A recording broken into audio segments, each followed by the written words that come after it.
To get to the engine mount on this passenger side, you have to remove this coolant overflow tank. 13mm bolts, take those out.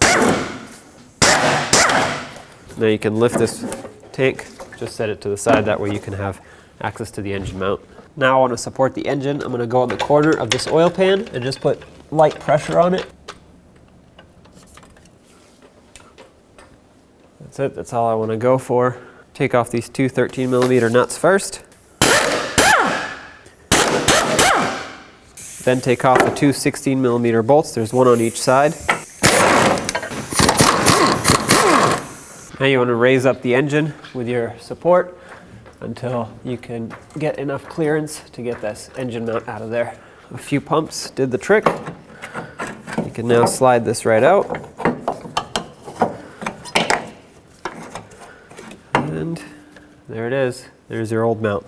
Make sure the mounting surface is clean. Slide the new engine mount in, line it up. I'm going to start these main bolts in first. I don't want to tighten them, I just want to start them, that way I know it's lined up.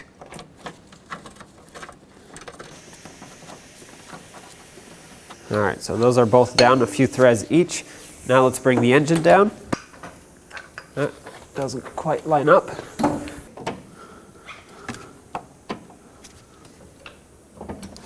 There we go. And drop the engine down all the way. Remove your support. Start in the two nuts at the top. All right, now with all of these started, I'm going to snug up the bottom bolts first. Do your best to make them nice and tight. Tighten up these two nuts at the top. Now let's put the overflow tank back in. I'll line it up with these two mounting locations. Start in the two bolts. Snug them up. And you're done.